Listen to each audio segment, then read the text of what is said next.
Bonjour YouTube, je suis Sébastien et je me suis offert un microscope digital Amazon 30 balles. Soit c'est génial, soit c'est un gadget complètement inutile. On va voir ça sous peu. Donc on va commencer par le déballer. Je l'ai toujours pas ouvert. Je viens de le recevoir. Je l'ai acheté pour me faciliter la soudure de Boppy. On verra ce que ça vaut. On a une notice dans 1 million de langues. Ça marche sur plein de systèmes apparemment. Chrome OS, Linux, Android, iPhone, iPad. Il y a une version qui supporte l'iPhone, iPad. On peut l'avoir sur Raspberry Pi. On doit pouvoir l'avoir sur Windows aussi, je suppose. Mac. Quelque part il y a Windows. Non, ça rien, bref. Ça fonctionne sur ordinateur, de portable, tablette, Android. Voilà. À l'intérieur, nous avons donc un petit dongle USB vers USB-C. On a la caméra à proprement parler. Voilà. Et son support. Et on est en 2023, un micro CD, donc ça marche dans aucun ordinateur portable s'il n'a pas un chariot qui sort, donc oubliez. Et on a une règle de calibration au fond, alors ça on va voir à quoi ça sert. On a le pied, un peu trop léger mais c'est creux derrière, donc si besoin je mettrai du sable dedans, avec un bête système de pince. Et on a la caméra qui a un bouchon pour protéger la caméra, donc je vais laisser le bouchon pour l'instant. Voilà. On a le zoom apparemment comme ça, avec un bouton, ça doit être enregistré, arrêter d'enregistrer je pense, je sais pas. Et un long cordon USB. Alors, j'ai ressorti un vieux MacBook parce que ce serait parfait.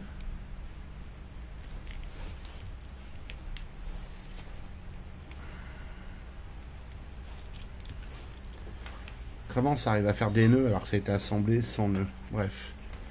On a là un variateur, je pense que c'est pour la luminosité si je me base sur les avis que j'ai lus.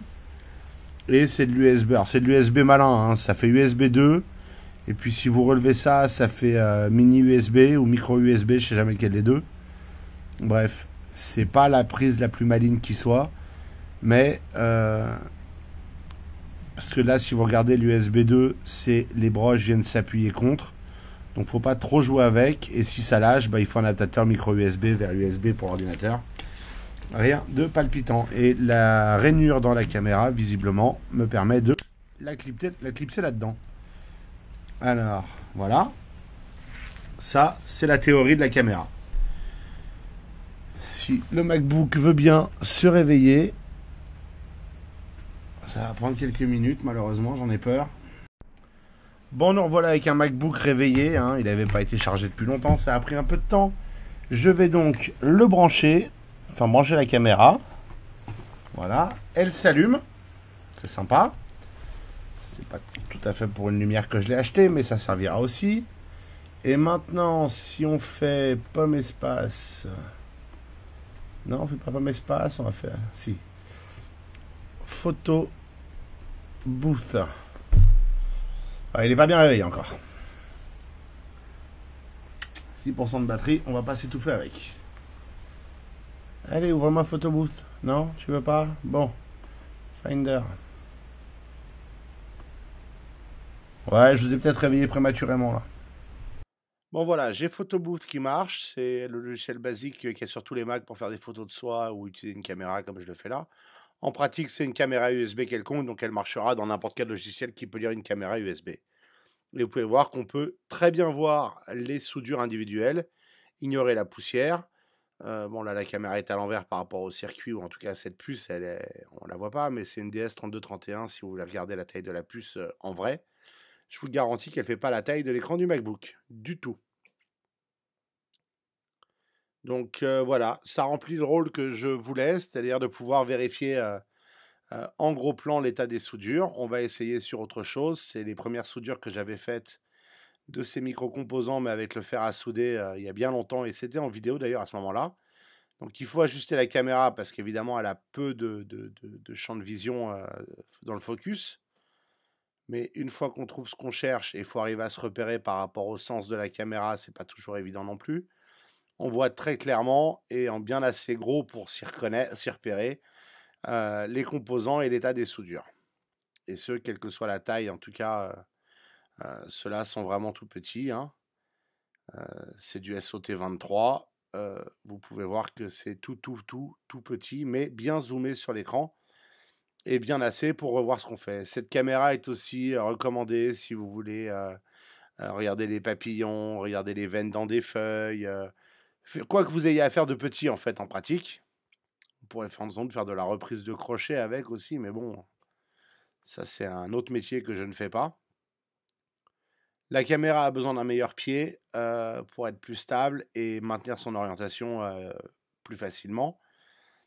Mais elle fonctionne très bien et j'en suis objectivement très content. On va aussi essayer sur des composants encore plus petits, à savoir sur un circuit imprimé d'un autre gadget dont je tairai le nom. Mais voilà des composants, alors ceux-là sont à peu près les mêmes, mais vous voyez là la résistance toute petite, c'est du 0,603 ou voire du 0,405, donc c'est vraiment tout petit. Et on arrive parfaitement à lire ce qu'il y a écrit dessus et à voir que c'est bien soudé des deux côtés.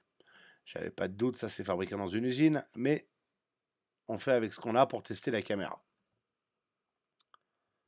Bon, je suis allé télécharger l'application USB Caméra, on verra si ça marche, hein.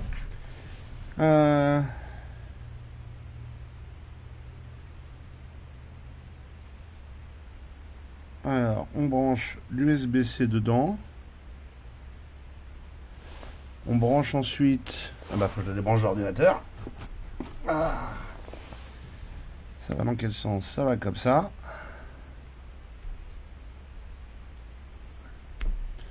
Pas facile à brancher. Ok, je le veux sur USB caméra, d'accord. Requires permission, ok. Autoriser à la caméra. On se fout que l'audio soit pas disponible. Et ça marche. Alors j'ai de la pub évidemment, hein, parce que ce serait dommage. Mais donc, je peux allumer la lumière. Je vais poser le téléphone, hein, vous m'en voudrez pas. Et si j'enlève le petit opercule de protection, je peux voir mon circuit sur mon téléphone. Bon, ça passe pas en plein écran, c'est con. Mais ça permet d'avoir un autre moyen d'utiliser cette caméra. C'est pas inintéressant si vous comparez. On est en train de regarder là, c'est tout petit.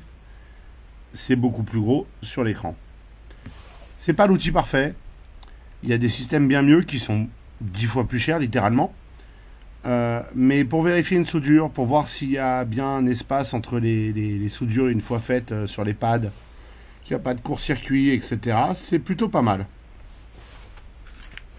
Moi, ça m'intéresse surtout pour vérifier la soudure de l'ESP32, hein, et les soudures pas sur Bopi normal, mais enfin, pas sur Bopi basique, mais sur Bopi normal.